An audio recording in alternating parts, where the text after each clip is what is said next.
Alors, Bezrat Hashem, on va parler un peu de la fête de Purim. Comme vous savez, la semaine prochaine c'est Purim. On va parler un peu de la fête de Purim. Alors, on va expliquer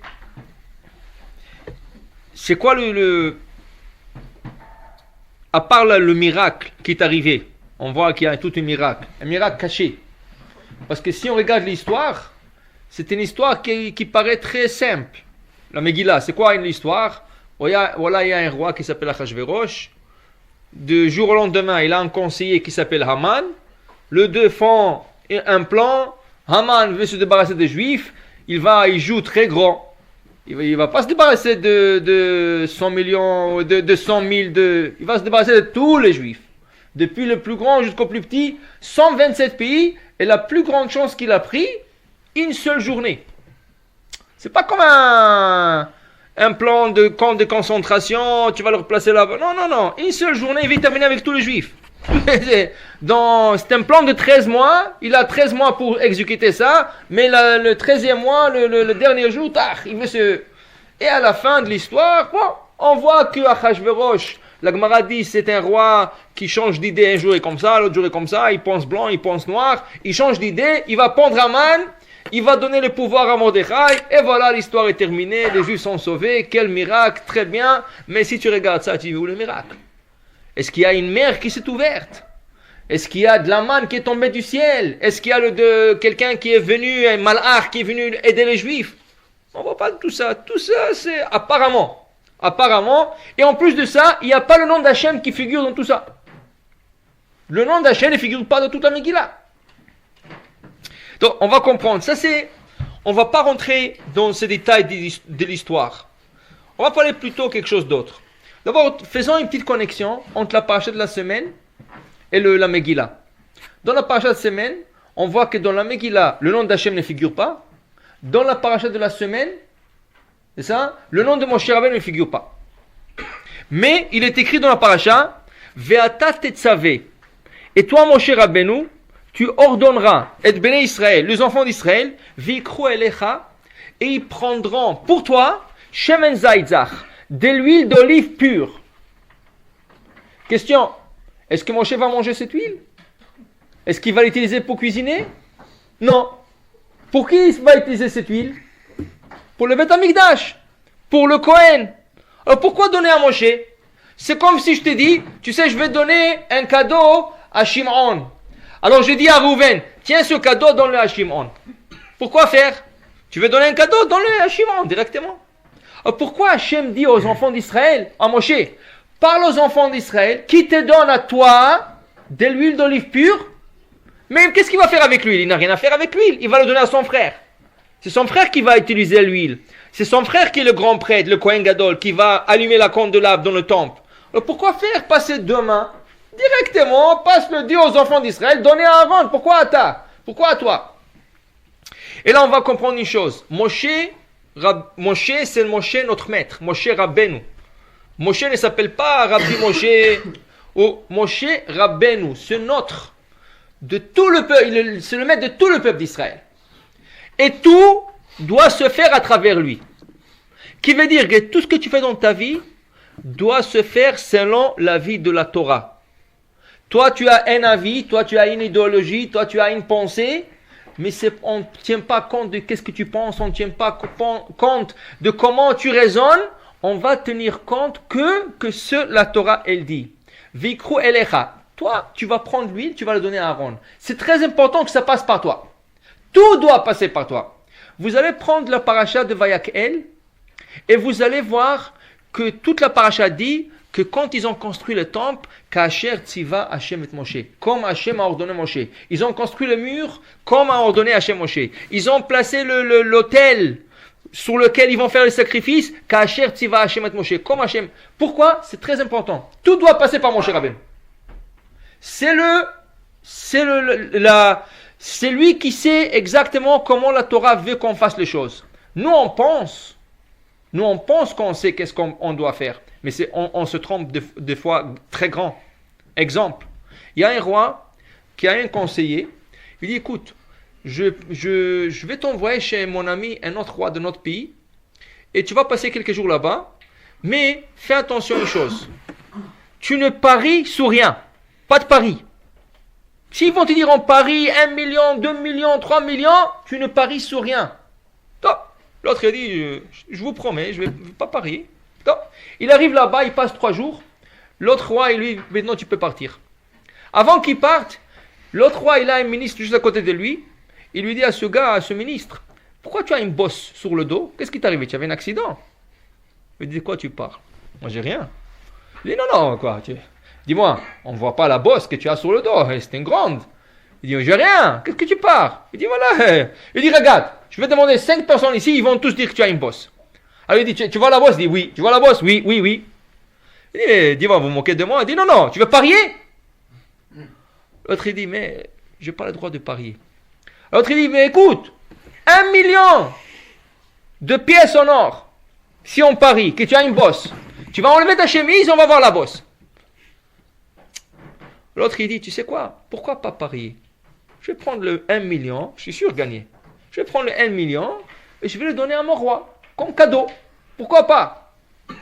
Alors il a désobéi. Il a dit 1 million. Alors enlève ta chemise, il enlève sa chemise.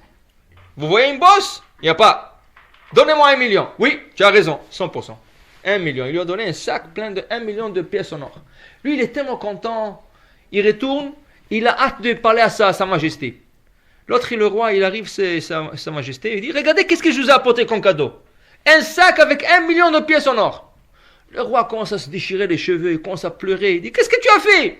Est-ce que je t'ai pas dit de ne pas parier? Il dit, mais oui, mais c'est pour vous, c'est un cadeau. Il dit, je veux pas. Il dit, pourquoi? Il dit, parce que moi, j'ai fait un pari avec l'autre roi, que si tu enlèves ta chemise devant lui, ça c'est 3 millions. Tu vas m'en donner 1 million. Maintenant, je suis endetté de 2 millions maintenant. Qu'est-ce que tu as fait? Alors, tu penses que tu fais bien. Tu penses que tu sais tout. Tu penses que, voilà, c'est sûr que j'ai raison à 100%. Mais qui c'est qui te dit que tu as raison? Tu vas trouver après que tu n'as pas raison. La seule fois que tu auras raison, que si tu fais les choses selon la Torah. Là, tu es sûr d'avoir raison. Mais sinon, ne pense pas. Il se peut que tu l'as, il se peut que tu n'es pas, tu ne sais pas. Mais la plupart du temps, tu vas voir que tu n'as pas raison. Tu n'as pas raison. Alors, la seule chose, si on passe par la Torah, c'est ça que ça va être. Alors, l'histoire de la Megillah, c'est quoi? L'histoire de la Megillah, c'est quoi? Voilà un vieillard, entre guillemets, très sage, qui s'appelle Mordechai. Il a 80 ans. Et le roi invite tous les juifs à passer 7 jours chez lui au palais pour un festin. Mordechai leur dit, écoutez, vous savez qu'est-ce que c'est 7 jours? 7 jours, il y a Shabbat. Dans le 7 jours, vous êtes dans un festin, il y a des femmes danseuses, elles vont être nues, moitié nues là-bas. Vous, comme rabbin, vous pouvez vous asseoir là-bas, on ne va pas regarder. Le manger, tout le manger, c'est pas cachère. Qu'est-ce que vous allez manger 7 jours? On peut s'arranger avec des fruits. Des fruits, des légumes frais. Mais dites-moi, le vin, il n'y avait pas de l'eau comme aujourd'hui. Tu buvais du vin. Le vin, il n'est pas cachère. Écoute, on va s'en passer du vin. Tout ce qu'il leur disait Mordechai, pas grave, on ne peut pas. Et c'est quoi le raisonnement? Pourquoi il insiste tellement? Écoute, il a invité tout le monde. Si les juifs ne vont pas aller, qu'est-ce qu'ils vont dire? Ah, encore ces juifs-là, ceux-là qui ne sont pas sociaux, ceux-là qui ne sont pas amicaux, ceux-là qui ne participent à rien. Il faut qu'on participe, il faut qu'on montre acte de présence. Il leur dit non, vous dites, on ne peut pas, c'est pas caché, on ne peut pas. Ta religion te l'interdit, n'aie pas honte. Non, ils ont fait un vote, ils étaient majorité contre lui. Lui, c'était le seul qui a dit non, tout le monde a dit oui, ils sont partis. Qu'est-ce qui est arrivé à la fin?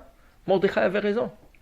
Ils ont mangé non cochère, ils ont bu du vin non cochère, ils ont vu de femmes, ils ont tout fait à l'envers. C'est qui a causé le décret sur les juifs. C'est ça qui a déclenché le décret. Combien de personnes ont mangé dans son festin? 18 544 juifs qui ont mangé du non cochère durant 7 jours. Alors on ne parle pas de 1, de 2, on parle de 15 000, 18 544 juifs qui étaient dans ce festin en train de manger. Akadosh Baruch Hu s'est énervé. Puisque c'est ça, il a signé un décret, anéantir tous les juifs. Alors, c'est pas Hachem qui va le faire, il a des messagers. Le messager va s'appeler Haman. Et Haman, il a eu les juifs, il va tout planifier pour le... Vous savez qu'est-ce qui les a sauvés à la fin? Qu'est-ce qui leur a sauvé? Le festin a commencé le 3e jour de Tishrei. Ça veut dire qu'il y a Rosh Hashanah 2 jours. Le 3e jour de Tishrei, le festin a commencé. Il va aller pour 7 jours. Ça veut dire qu'il va terminer quelle date? Kippour. Parce que le 10e jour de Tishrei, c'est Kippour. Ils ont mangé, ils ont bu 6 jours. Le 7e jour, tous là-bas, ils ont dit quoi? Kippour, on va être ici, jamais de la vie. Kippour, il faut que tu sois à la synagogue. Kippour, il faut que tu pries. Tu peux pas manger Kippour, tu vois. Ils ont dit, jusque-là, hein, on a fait déjà tout ce qu'il faut pas faire. On va pas Kippour, jamais de la vie. Même le juif le plus bas qui peut être, jamais Kippour, il a peur, tu trembles du Kippour.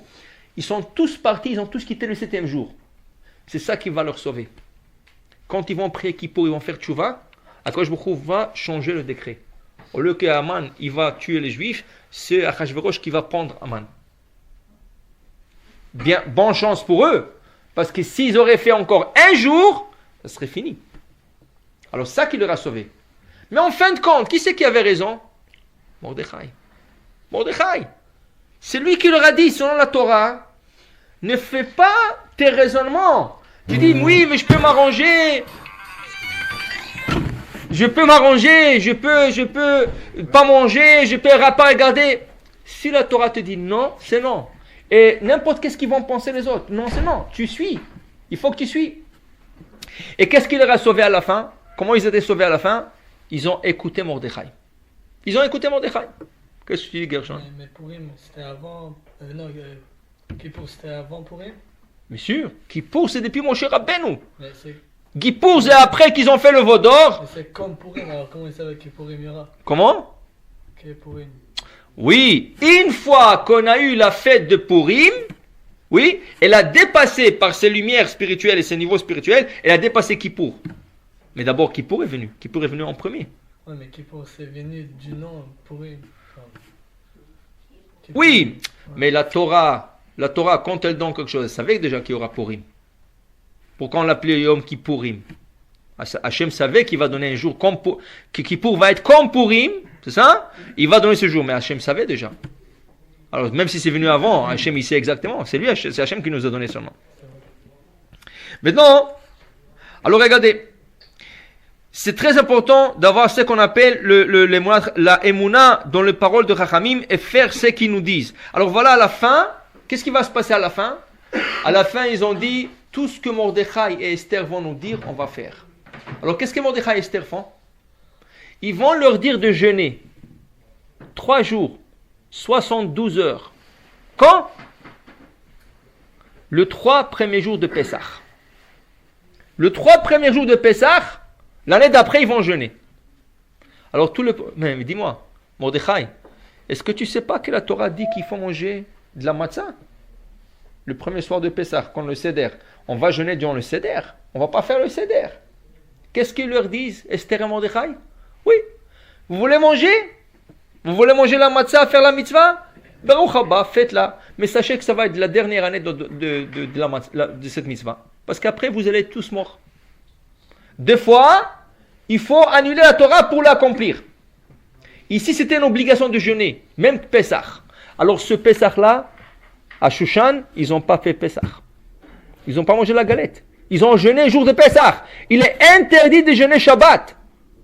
Si tu jeûnes Shabbat ou fête, le lendemain tu dois jeûner. Si tu as jeûné Shabbat, dimanche tu dois jeûner. Tu peux manger Motzei Shabbat, mais dimanche tu vas jeûner parce que tu n'avais pas le droit de jeûner Shabbat. Mais là ils ont jeûné 3 jours, le 3 premiers jours de Pessah. Pourquoi?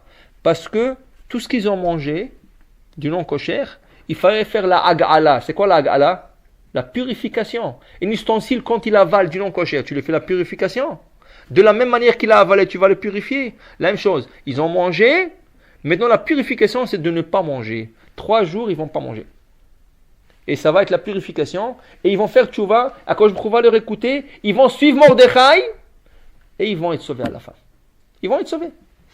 Pour dire, pour nous, combien il est important d'écouter la Torah. Seulement quoi? Nous, on doit être comme des abeilles. Pourquoi comme des abeilles? Vous ne savez pas. Alors voilà, nous avons le 5e livre de la Torah qui commence par le mot Elle Adevarim. voici le parole. Asher diber Moshe, qui a parlé Moshe, el kol Israël, devant tout le peuple d'Israël. Le Midrash nous dit, Al tikra, il ne faut pas que tu lis Elle adevarim, voici les paroles de Moshe. Il faut que tu lis Elle adevorim, voici les abeilles. Quel rapport? Qu'est-ce que ça a à voir? Alors voilà. Une question pour vous. Est-ce qu'on peut boire le lait du chameau? Oui? Tu n'as jamais bu ça, c'est bon? Hein? Le lait du chameau, on peut le boire? Pas qu'il avait du lait. Bien sûr, le chameau il a du lait. Je pensais que c'était de l'eau qu'il avait dans ses bottes. Hein? On ne peut pas manger le chameau, mais est-ce que le lait du chameau on peut le boire? C'est très bon, non? Très fortifiant. Il y a de la vitamine D, la vitamine A, la vitamine Gehenam aussi. Est-ce qu'on peut le prendre ou pas? Non. Tu es convaincu de ce que tu dis? Pourquoi? Tu peux pas manger le chameau, mais tu veux boire son lait. Oui. Il y a rien qui t'interdit de boire son lait. Dans quel livre d'histoire tu as vu ça? Ah, c'est des livres cachés. Voilà. Voilà, exactement. C'est le contraire. Alors je vais te dire quoi? On va expliquer. Il y a une règle. Tout ce qui sort d'un animal pur est pur. Et tout ce qui sort d'un animal impur est impur. Tout ce qui sort de la vache est cachère, si la vache est cachère. Mais tout ce qui sort d'un animal non cachère n'est pas cachère. Mais pourquoi on mange pas la vache? Comment? On mange pas la vache. Tu manges pas la vache? Qu'est-ce que tu manges Shabbat? Steak. Le steak, d'où est-ce qui vient? Du chameau? C'est pas du bœuf? Ben, C'est quoi le bœuf? C'est le taureau. C'est une vache mâle. Une vache mâle qui a des cornes, qui a un corne, ça fait très mal.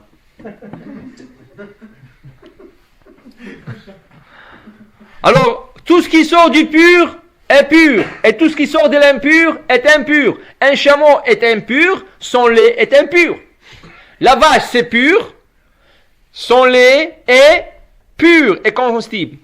Michael, alors tu vas nous dire, l'abeille est pure ou impure? L'abeille? Impure, oui ou non? Qu'est-ce que tu me regardes? Je ne suis pas tombé du Mars. L'abeille c'est pur ou impur? Tu n'es pas sûr? C'est bon. Non, non, non, sois sûr. Moi, je suis pas La- sûr. Il y a du miel, non? Tu peux prendre le miel. Ah. Tu peux prendre le miel. D'abord l'abeille, c'est cachère ou pas cachère? C'est pur, hein? Impur. Alors comment on mange le miel? Si on a une règle! Mais c'est pas un produit. Hein? C'est pas un produit direct. Il y a Alors c'est quoi ça? une manipulation qui se fait. L'abeille doit travailler. Le miel ne sort pas de l'abeille. On doit la travailler avant que. Ok, une question pour toi. Est-ce que tu connais un laboratoire? Oui, une machine dans le laboratoire, que je lui mets du papier, je lui mets du plastique, je lui mets du verre, je mets tout, de l'autre côté de la machine et je reçois de lait. Tu connais une machine comme ça? Non. Non, tu connais pas? Non, pas encore. Pense bien. Répétez, là. Hein? Moi je connais, hein? Moi je connais une machine, ça s'appelle la vache. La vache, qu'est-ce qu'elle fait? Elle mange toute la pourriture. Elle mange du papier, du plastique. J'ai vu une vache qui a mangé même un parapluie. Vous rigolez? Vous savez qu'en Israël maintenant, ils donnent aux vaches à manger des aimants? Et elle meurt pas? Pourquoi? Non, elle ne meurt pas. Un petit morceau. Pourquoi? Parce qu'ils ont trouvé que les vaches mangent des clous. Les vaches mangent des parapluies. Moi, j'ai vu une photo. Une vache ils ont ouvert une vache. Ils ont trouvé dans son estomac un parapluie.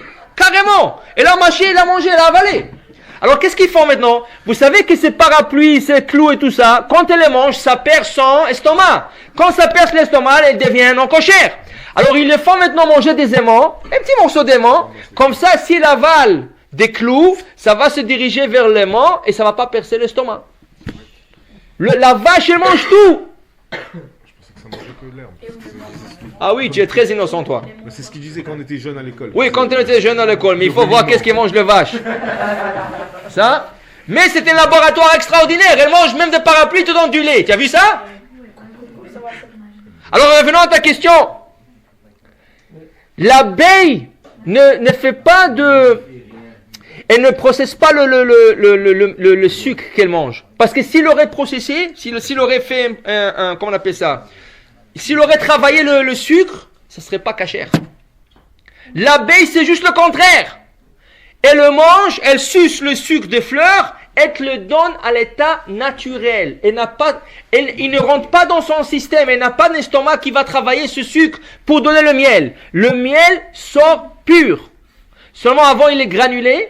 Quand il le prend un peu granulé, après, il te le donne sous forme de liquide. Mais il n'a pas été travaillé dans son estomac. Il est pur. Mais s'il serait rentré, il serait travaillé, ça serait interdit de manger l'abeille. Maintenant, vous allez comprendre. Elle est à Devarim. Voici le parole de Moshe. Voici les abeilles. Tu dois être comme une abeille. Quand tu entends la Torah, quand tu pratiques la Torah, n'ajoute rien de toi. Sois comme l'abeille. Tu as reçu la Torah. C'est comme ça qu'on m'a dit de faire. Je le fais comme ça. Je ne commence pas à raisonner. Ça m'arrange, ça m'arrange pas. Ah, peut-être ça c'était au temps de Moshe Rabbeinu. Ça c'était au temps de... Ah, mon père, il y a 70 ans, il faisait ça. Aujourd'hui, c'est plus moderne. Tout ce qu'on t'apprend de la Torah, sois comme une abeille. Tu le rentres, tu le sors. Ne commence pas à faire de food processing et de toutes sortes de raisonnements. Ça marche pas. Parce que qui c'est qui te dit que ton raisonnement est bon? Peut-être ton raisonnement est faux. Tu dois donner les choses pures. Regardez, la Gemara nous raconte une chose. La Gemara nous raconte que si tu es vendeur, tu as un magasin et tu vends des produits de base. Pain, du lait, toutes sortes de choses. Maintenant, vous savez que les produits de base, ils ont un prix presque fixe. Le lait, c'est 3 $, 4 $ la bouteille. Dans n'importe quel magasin tu vas rentrer, pareil. Peut-être 5 sous de plus, 10 sous de... Mais c'est pareil. Le pain, la même chose. Des produits de base, la même chose. Maintenant, il y a une loi dans le Gemara, Masechet Baba Metzia, qui dit comme ça. Si quelqu'un a vendu un produit qui a un prix fixe, plus que 17% du prix du produit, si l'acheteur veut, il peut lui rendre le produit et il est obligé de lui rendre son argent. Et tu ne peux pas dire, ah non, je te l'ai vendu, je m'excuse. Non. Tu as pris plus que, jusqu'à 17%, tu as droit. Mais si tu as pris plus que 17, tu dois le rendre, si l'acheteur veut le rendre. Bon, ça c'est l'opinion de qui? Ça c'est l'opinion de Chachamim, de rabbin. Vient Rabbi Tarfon, et il dit, non, tu as le droit d'augmenter le prix jusqu'à 30%. La Gemara dit, quand le commerçant ont entendu l'opinion de Rabbi Tarfon, ils ont commencé à l'embrasser. Rabbi Tarfon, on t'aime jusqu'à 30%. Tu sais quoi, je vais te charger 28,9. Ils ont dit, Rabbi Tarfon, tu es le meilleur. Après, il y avait une autre halakha qui s'est compagnie à ça. C'est quoi l'halakha? L'halakha est, combien de temps, si tu as chargé 17% de plus, ou si tu as chargé 30% de plus, combien de temps lui, il peut te le rendre l'objet? Est-ce que le lendemain, dans une semaine, le gars, il a acheté du pain. Hein? Tu lui as chargé 18% de plus.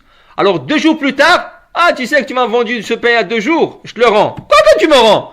Moi, je te l'ai vendu frais. Il vient de sortir du four. Tu me rends 2 jours plus tard, à qui je vais le vendre, moi? Moi, je peux rien faire avec. Combien de temps tu as pour rendre? Chachamim disent, le temps que tu vas à la maison, tu le montres à ta femme et à tes collègues, et tu reviens. C'est quoi? 10 minutes, 15 minutes, viens.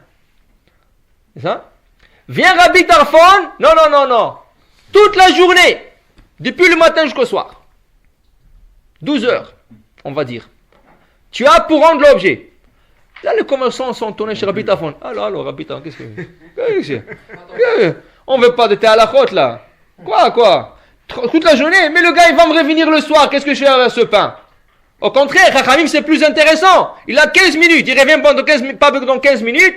Je lui chargeais 18%. Il ne peut plus rendre l'objet. Là, ils sont retournés chez Chachamim. Allô? C'est pas du business, ça. Une fois, Rabbi Tarfon, ça t'arrange parce qu'il a dit 30% de plus. L'autre fois, Chachamim, ça t'arrange parce qu'ils te disent il y a 15 minutes pour rendre l'objet. Pas plus. Alors, tu vois que tu prends toujours ce qui t'arrange. Ça m'arrange, je le prends. Ça ne m'arrange pas, je ne le prends pas. Ça? Mais regardez une chose intéressante. Si tu as fait une transaction que selon certains rabbins, c'est permis, selon des autres, c'est interdit. Le gars, il vient au tribunal, il t'emmène au tribunal, et il m'a fait cette transaction, mais je sais que ce n'est pas tous les rabbins qui sont d'accord. Est-ce qu'on peut condamner ces gars dans le tribunal? Non. Pourquoi? Non. Non. Pourquoi? Parce que lui, il peut dire, moi je vais d'après les opinions des rabbins qui permettent. Tu peux rien faire. Il y a deux opinions, hein? Moi je suis ceux qui permettent. Très bien. Est-ce que vous avez jamais vu un cas? Est-ce que vous avez jamais vu un cas? Une femme qui emmène un poulet devant un rabbin, il lui dit, je crois que le poulet n'est pas cachère, mais est-ce qu'on peut faire quelque chose? Est-ce qu'il y a jamais un cas comme ça? Jamais. Mais non. Mais non! Il est tué. La femme, quand elle vient chez le rabbin, dis-moi si c'est cachère ou pas. Il ne va pas commencer à discuter avec lui. Mais comment, je sais. Il n'y a pas, ou cachère ou pas cachère. La femme ne va rien donner. Pourquoi là-bas tu ne fais pas un peu de marchandage? Tu ne fais pas un peu de marchandage? Ah, comment, trouve un assouplissement, trouve un pot de secours, trouve quelque chose. Non, ou oui ou non. Tu sais pourquoi? Parce que le propriétaire du poulet, c'est pas toi. S'il est caché ou pas, c'est pas toi. Qui c'est le propriétaire du poulet? Gershon. Qui c'est le propriétaire du poulet, s'il est caché ou pas? Non? Qui? Quoi? Comment vous savez pas? Oui? La poubelle. Non. Hachem. C'est Hachem. Pourquoi Hachem? C'est sûr. Mais pourquoi Hachem? Qu'est-ce que tu regardes encore? Pourquoi Hachem? Parce que la Gemara dit, il y a une contradiction dans les paroles du roi David. C'est écrit, l'Hachem a Aretzum Loa. À l'Hachem appartient la terre et tout ce qu'il y a dans la terre. Ça? D'autre part, David Amelech, il a dit, Hashamaim, Shamaim l'Hachem. Le ciel appartient à Hachem. Ve'haaretz natan livnei Adam. Et la terre a été donnée aux hommes. Mais attends. Tu viens me dire que l'Hachem, Haaretzum Loa, tout appartient à Hachem, même la terre appartient à Hachem. Quand tu dis dans un autre verset que le ciel appartient à Hachem, la terre appartient à l'homme, ça se contredit. Dit Rabbi Lévi, c'est pas une contradiction. Avant que tu aies fait la bracha sur l'aliment, tu n'es pas propriétaire de l'aliment. Ça appartient à Hachem. Une fois que tu as remercié Hachem, tu lui as dit merci pour la pomme de terre, merci pour la pomme, merci pour la poire, merci pour la banane, merci pour ce poulet. Tu viens d'acheter cet aliment. Alors quand on dit l'Hachem Haaretzum Loa, c'est quand avant que tu as fait la bracha. Quand on dit la terre t'appartient à l'homme, c'est quand tu as fait une bracha. Là tu peux en profiter, c'est à toi, tu l'as acheté. Tu ne donnes pas de l'argent à Hachem, tu donnes la bracha à Hachem. La bracha, c'est pour Hachem. Et quand un poulet sort non kosher, tu peux faire une bracha. Alors à qui appartient maintenant? Regarde-moi bien. Hachem. Voilà. Il appartient à Hachem. Alors une femme ne peut pas venir chez Hachem et dire, cher rabbin, dit, fais-moi un spécial, comment ça marche pas, j'ai rien à manger. Ça t'appartient pas, madame, ça appartient à Hachem. Tu marchandes pas avec Hachem. Tu peux marchander peut-être c'est quelque chose qui t'appartient, mais pas avec Hachem. C'est pour ça que tout ce qui est personnel, tu commences à marchander. Hachem, comment ça c'est de vieilles choses. Il faut que tu écoutes qu'est-ce qu'il dit la Torah. Il faut que tu sois neutre. Ne joue pas ton intérêt. Qu'est-ce que la Torah demande? Et ça c'est seulement si on écoute la Torah. Maintenant, regardez. C'est écrit dans la Gemara que Rava, un des grands talmudistes, il a dit aux gens de Paponia, il y avait une ville qui s'appelait Paponia, il leur a dit, vous savez, on ne peut pétrir la matzah qu'avec Maïm Shelanu. Si on traduit cette Gemara littéralement Maïm, de l'eau, Shelanu, à nous. Vous savez qu'est-ce qui est arrivé le lendemain? Toute la ville, ils ont emmené des seaux, ils ont fait la queue devant la porte de Rava, la maison de Rava. Il a dit, qu'est-ce que vous faites là? Qu'est-ce qu'il y a? Il dit, tu as dit, on peut faire la matzah, on peut trier la matzah avec ton eau, alors on est venu. Il dit, non, hey. Moi c'est Maïm Shelanu. Qu'est-ce que c'est Maïm Shelanu? De l'eau qui se sont reposées. La lune. Qu'est-ce que c'est la lune? Reposer, dormir. on ne peut pétrir la matzah qu'avec de l'eau qui ont été puisées la veille et ils sont restés dans le seau toute la nuit. Vous savez pourquoi? Parce que durant la nuit, l'eau s'est refroidie. Et quand tu pétris la matzah, tu ne peux pas avoir de l'eau chaude, même pas tiède, parce que ça fait gonfler la matzah. Il faut que l'eau soit glacée pour que ça ne donne pas la chance à la pâte de lever. Alors Rava, qu'est-ce qu'il leur a dit? On pétrit la matzah avec ma'im shelanu, avec de l'eau qui ont reposé la nuit, comme ça ils sont glacés. Eux ils croyaient ma'im shelanu, mono à moi. Regardez l'innocence de ces gens. Ils ont dit quoi? Ton eau est plus cachère que la mienne? Pourquoi? Tu as un robinet avec Hercher? Est-ce que ton eau, quand il rentre dans ton robinet, il a un rabbin qui fait une bénédiction? Qu'est-ce que ça veut dire cette histoire? S'il aurait dit ça aujourd'hui, il aurait jeté de la ville. Mais regardez l'innocence de ces gens. Ils étaient tellement innocents, ils ne se sont pas posé des questions. Il a dit son nom est cachère. Moi je viens pour chercher son nom. C'est tout. Je ne pose pas de questions. C'est de l'innocence. C'est comme ça qu'il faut ça que ce soit. Tu ne poses pas de questions. Il a dit son nom à lui, c'est tout. Je ne pose pas de questions. Est-ce qu'il a intérêt? Ah, peut-être il vient me vendre son nom. Les gens n'ont pas regardé de telle manière. Ils ont pris la parole du Rav. Innocemment. Il n'y a pas un truc avec l'eau qu'on n'a pas le droit de prendre des couverts ou des choses comme ça? Oui, c'est sûr. Tu vas couvrir l'eau durant la nuit. Tu le mets dans un seau, tu le couvres, et ça reste toute la nuit. Ça refroidit. Donc, regardez une autre chose. Vous connaissez à Bnei Brak, il y avait un grand Rav il y a 50 ans qui s'appelait le Hazonish. Rabbi Shaya Karlitz. C'était un des plus grands sommités à Bnei Brak. Le Rav, un vendredi après-midi, il est presque prêt à aller à la synagogue. Il y a un voisin qui tape. L'autre il dit oui, bonjour, quoi? Il dit Rav, j'ai un problème. Il dit problème, quoi? Il dit il y a un des tuyaux dans ma cuisine qui a éclaté. Il y a de l'eau qui coule. Il dit va appeler un plombier, qu'est-ce que tu veux de moi? Va. Il dit Rav, regardez l'heure. Dans une demi-heure c'est Shabbat. Quel plombier va venir maintenant m'arranger la tuyauterie? Il dit qu'est-ce que tu veux de moi? Moi je suis pas un plombier, qu'est-ce que tu veux de moi? Il dit non, je vais de vous un bracha. Il dit bracha de quoi? Non, donne-moi un bracha que l'eau arrête de couler. Quoi? Vous me donnez ou pas? Il dit bon, si vous croyez. Il lui a donné un bracha. Le gars arrive chez lui, l'eau a arrêté à couler. Très bien, il était très content. Le vendredi soir, ils prient ensemble. Il dit au Rav, la bracha était extraordinaire. Il dit quoi? Il dit l'eau a arrêté à couler. Il dit tu rigoles pas? Il dit non, je rigole pas, c'est vrai. Donc, le Rav, il a commencé comment? Il a rigolé, il a dit quoi? Bon, ça a marché.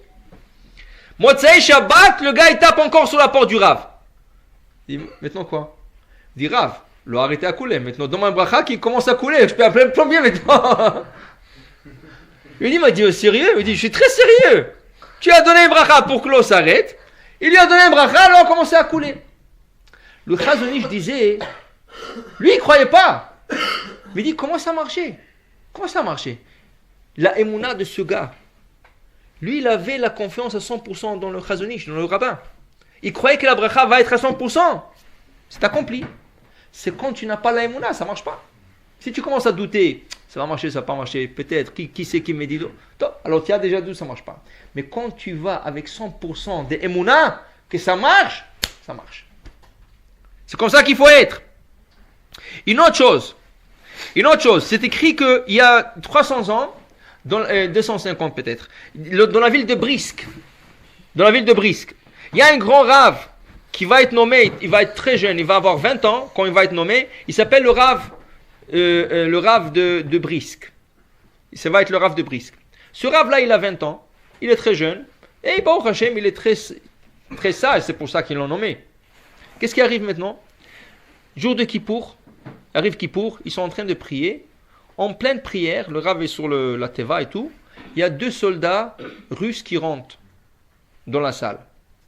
Qui est le rabbin? Le rabbin, qu'est-ce que je vais avoir avec des soldats? Il se court avec le talit, il fait semblant qu'il fait la Hamida. Donc, par respect, il ne voulait pas déranger le Rav. Alors, ils ont attendu une demi-heure, le Rav continue à faire comme ça. Ils disent, on va revenir plus tard. Ils ont quitté. Le Rav dit, Baruch Hashem, qu'est-ce que j'ai besoin de leur parler? Qu'est-ce que je vais avoir avec eux? Il revient 1 heure plus tard. Où est le Rav? Et encore, dès qu'il le revoit, il se couvre avec le talit, il fait comme ça, il fait comme ça. Il y a des gens qui commencent à parler entre eux. Mais qu'est-ce que c'est ces histoires-là? Pourquoi ils ne se tournent pas vers eux, leur demander au moins qu'est-ce qu'ils veulent? Alors, il y a un gars qui se lève, il dit, qu'est-ce que vous voulez du rabbin? Il dit, écoutez, il y a quelqu'un en prison, c'est un juif, on va le pendre dans quelques heures. Seulement, hein, on l'a demandé, qu'est-ce que tu veux à le dernier souhait? Il dit, je souhaite de parler à un rabbin pour qu'il me fasse la confession. Hacham, nous, Bagad, nous, je ne sais pas comment la faire. Alors, si le rabbin me fasse avec moi, comme ça, quand il va être pendu, il part avec la confession. Alors, il part, il revient 3e fois. Encore le rave. Il l'aura vu, il s'est couvert, il commençait. Là, il y a un gars qui est dans le cal, il est très nerveux, il dit, mais qu'est-ce que c'est ça? Un gars qui va mourir comme ça, est-ce qu'on ne va pas lui donner du respect, on ne va pas lui faire la confession avant qu'il meure et tout ça? Le gars, il leur dit, pas besoin d'un rabbin, moi je suis un rabbin aussi, moi je peux vous aider. Alors, guidez-moi, je vais avec vous. Alors, ils l'ont pris, ils sont partis avec lui. Le rave, il ne voulait pas se mêler. Alors, les gens commençaient à parler. Mais qu'est-ce que c'est ça? Il est trop jeune, ce rabbin, il ne sait pas qu'est-ce qu'il fait. Un gars qui va mourir, pas de respect, tout ça. Des autres qui ont défendu, non, mais jour d'Kippour, comment il va leur parler, qu'ils attendent après la fête, quoi? Non, mais il va mourir, le gars. Ça a commencé à faire comme ça, les gens parlaient, tout ça. C'est devenu la discussion du jour. Fin de Kippour, le rabbin est en train de plier son talit après la prière, saluer tout le monde. Et voilà, les 2 soldats arrivent. Où le rabbin, top, là il a terminé, pas de problème, oui. Qu'est-ce que je peux vous aider? Pouf! Quelle chance que tu n'es pas venu. Mais ce n'étaient pas les mêmes soldats. C'était 2 autres. Il dit, quoi? Qu'est-ce qu'il y a? Il dit, non, on a réalisé qu'on a fait une faute. Ce gars-là, il est innocent. On n'a pas dû le tuer. Alors, heureusement que vous n'êtes pas parti, parce que s'il aurait fait la confession, on l'aurait tué. Mais quand vous n'êtes pas parti, c'est bon. Od Medaberim, ils sont en train de parler au rabbin. Qui c'est qui rentre? Le gars qui est parti avec les 2 premiers soldats. Il dit, ouf, vous savez pas quelle chance, j'étais là-bas, j'ai fait la confession, tout de suite après ils l'ont pendu. Heureusement que j'ai fait la confession avec lui. Il avait dit quoi? Oui. Il dit, c'est ce que tu as fait maintenant, tu as tué un gars innocent. Si tu ne serais pas parti, il n'aurait pas touché jusqu'à qu'un rabbin lui fasse la confession. Et là, il aurait trouvé que le gars est innocent. Mais le fait que tu es parti, ils l'ont tué. Ils l'ont tué par erreur. Pourquoi? Parce que tu croyais que tu es smart. Tu croyais que tu voulais sauver la situation, tu veux faire une faveur à un gars, voilà, tu n'as pas écouté, voilà, qu'est-ce que tu as causé? C'est pour ça qu'il ne faut pas que tu utilises ta logique. Qui c'est qui te dit que ta logique est plus vraie que l'autre? C'est ça? La seule chose, Vikru Elecha, Shemen Zaitzach, l'huile pure, c'est rien que Moshe Rabbeinu, ou c'est rien que ceux qui suivent la Torah. Sans ça, on ne peut pas faire. Sans ça, pourquoi? Parce que chacun a sa logique, chacun a son raisonnement. Mais il faut suivre le raisonnement. Qu'est-ce qu'il dit la Torah? Alors il y a de grands qui peuvent nous guider. Dans chaque génération, il y a des grands. Il y a Rav Ovadia Yosef, il y a le Rav Eliashiv, il y a de grands qui peuvent nous guider. Alors je terminerai avec une autre histoire. En Russie, il y a à peu près 50 ans, il y avait un grand rave en États-Unis qui s'appelait Rav Moshe Feinstein, Zatzal. Il est décédé il y a 15 ans à peu près. Quand il était un rave en Russie, dans la ville de Lyuban, une ville qui s'appelle Lyuban, lui, il était le rave là-bas. Dans la ville, ils avaient un problème avec un gars. Ce gars-là, c'était un délateur. Chaque fois qu'il voyait un juif pas payer ses taxes, il allait au gouvernement, celui-là, il n'a pas payé ses taxes. Et le gouvernement, vous savez, le KGB, il venait, il tapait. Et tout le monde il tremblait de ce gars. Il tremblait de ce gars. Un jour, le gars il arrive à la synagogue. Il dit au gabaï de la synagogue, hey, ce samedi, je monte 7e. Je vais aller. Il dit non, tu ne peux pas parce qu'il y a quelqu'un qui m'a réservé le 7e. Il a le nachla de son père. Il dit moi aussi, moi je monte, je vis. Il dit je ne peux pas. Il dit il n'y a pas, je ne peux pas. Moi je monte 7e et rien faire. Donc, le gars il a peur de lui. Mais il va voir le Rav. Le Rav Moshe Feinstein, il dit qu'est-ce que je fais? Il dit non, si ça a été réservé, tu le donnes au gars qui a réservé. Il dit mais le gars il va nous faire des problèmes. Il dit on fait la loi. La loi c'est la loi. On va s'arranger avec le gars. Shabbat arrive, le gars il est là, on ne l'appelle pas au 7e. Il se lève. Il dit qu'est-ce que c'est ça? Moi je dois monter. Le Rav il dit toi tais-toi. Assis-toi ou sors d'ici. Il dit quoi? Tu m'as dit ça? Il dit oui je t'ai dit ça. Je vais t'avoir. Et il est sorti. Tout le monde en tremblait. Tout le monde en tremblait. Qu'est-ce qu'il va faire et tout va faire? En fin de compte, en vérité, rien n'est arrivé. Rien n'est arrivé. Quelques années plus tard, le gars il décède. Il laisse un testament. C'est quoi le testament? Il demande à être enterré comme un âne. C'est quoi un âne? L'âne, quand on l'enterre debout. Tu creuses et tu l'enterres debout. Le gars va être enterré debout. Or que la loi juive, comment elle prescrit d'enterrer quelqu'un? Couché. Top. Alors, ils viennent voir le Rav. Le Chava Kadisha vient voir le Rav. Regarde qu'est-ce qu'il a laissé comme testament. Il dit, mais pourquoi il a écrit ça? Bon, parce que dans le testament, il a écrit comme quoi il s'excuse pour tout ce qu'il a fait du mal à la communauté. Alors il veut avoir la honte d'être enterré comme un âne. Et que cette honte expie ses fautes. Le Rav a pensé un peu, il a dit non, écoutez, nous on ne peut pas juger de nous-mêmes comment faire expier un gars de ses péchés. La Torah nous a interdit, pour tout le monde c'est interdit. Lui il va s'arranger avec Akadosh Baruch Hu là-bas. Nous on doit faire la loi. La loi c'est quoi? La loi juive c'est enterrer le gars quand il est couché, sur le dos. On ne peut pas changer, vous allez l'enterrer comme ça. La Chevra Kadisha a commencé à discuter avec le rabbin, mais non, mais tu es obligé de respecter le testament d'un mort. Le rabbin a dit rien à faire. C'est moi le rabbin ou vous? Moi je dis, vous faites la loi. La loi c'est pour tout le monde couché, lui aussi couché. Sans problème qu'ils s'arrangeront. Ils l'ont enterré comme ça.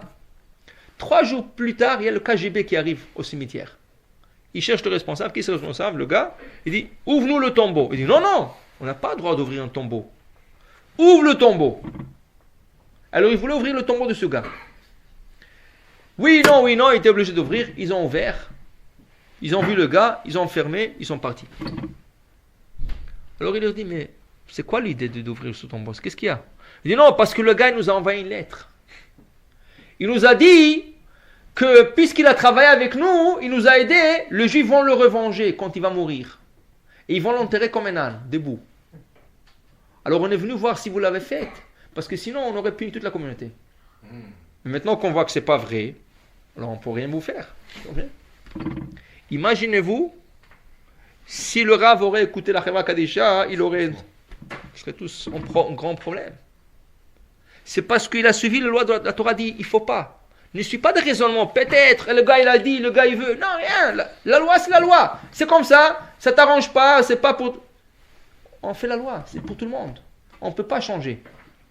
Donc pour dire que toute l'histoire des Purim, c'est quoi? Il y a un rabbin qui leur a dit, Mordechai, il leur a dit, vous ne pouvez pas aller dans le festin, vous allez manger non kosher, vous allez ça. Exemple, je peux vous dire, exemple très simple, dans la vie quotidienne. Tu es un homme d'affaires, tu fais affaire de compagnie, tout ça. Ok, viens avec moi, on va aller au restaurant. Je t'invite dans le restaurant non kosher. Ah oh, moi je mange kosher. Allez, tu prends une salade. Ok? Tu prends une salade, mais qu'est-ce qu'il y a dans cette salade? D'abord, il a été coupé avec un couteau non kosher. Deuxièmement, si c'est la salade César, il y a la sauce, qui déjà avec de vinaigre et tout ça, c'est pas kosher. Si tu dis de verre, Bechlal, Tolaïm, si tu dis, ok, je vais manger un poisson grillé, qu'est-ce qu'il y a? Un saumon, je vais le voir. C'est ça? Oui, tu vas le voir. Le gars, il va te l'apporter le saumon, il va te le montrer, ou, je sais pas, un autre poisson, tu vas voir, il y a des écailles, il y a des nageoires, tout. Il va te le griller. Mais attends, sur la grille sur laquelle il va te le griller, il y avait des crevettes il y a 5 minutes. Il y avait toutes sortes de fruits de mer, des fruits de terre, des fruits de ciel, des fruits de tout ce que tu veux, c'est ça? Comment tu peux manger ça? Parce que tu croyais, mais si je ne vais pas manger avec le gars, je n'aurai pas le business. Mais qu'est-ce qu'il t'a dit? Est-ce que le business est entre ses mains à lui? Le business est entre les mains d'Hachem. Alors tu lui dis, tu veux, on va dans un restaurant kosher. Moi je ne peux pas rentrer avec toi dans un restaurant kosher. Ça? Ah, le business. Tu as la émouna, tu as la croyance, Hachem va te le donner. Tu n'as pas de croyance, tu cherches. À la fin, avec peut-être la première fois, tu vas réussir. Il y a un gars qui m'a dit, Bémet, il y a un gars qui m'a dit, il a tenu tête. Quelquefois, il était avec des gens dans des restaurants non kosher. Il n'a pas mangé, il a pris qu'un verre de Perrier. Mais à la fin, il est obligé de commander un poisson. Parce que la pression qui est tellement grande. Le gars dit non, je ne peux pas manger seul. Comment tu me fais ça? Je ne peux pas manger. Tu te sens mal, tu manges. Ne te rends pas dans cette situation. La même chose, Mordechai, qu'est-ce qu'il a dit? N'allez pas là-bas. Il y aura des femmes qui vont danser. Il y aura Shabbat. Il y aura du manger non kosher. Il y aura du vin non kosher. Il dit non, on va s'arranger. On peut se. À la fin, 18 000 personnes, 544, ils ont mangé du non kosher. Parce qu'ils n'ont pas écouté. La réparation était à la fin qu'ils ont écouté. Pour dire que la seule chose qu'on peut écouter, c'est rien que la Torah. Parce que rien que c'est elle qui peut raisonner. Notre raisonnement, on ne sait pas si on a. La plupart du temps, on ne sait pas si on a. Mais si on suit la Torah, on peut jamais se tromper. Voilà la fête de Purim. Ils ont écouté, alors ils ont gagné. C'est pour ça qu'on dit Naase, on fait, Venishma. Pas seulement Nishma, qu'est-ce que la Torah me dit? Nishma aussi, je vais écouter le rabbin qui va me guider, qu'est-ce que je dois faire. C'est ça que Nishma. Et dans chaque génération, Akadosh Baruch Hu nous donne des tzadikim, des grands, pour qu'on puisse écouter et suivre les lois de la Torah. Tu as une question? Voilà, tu as une question.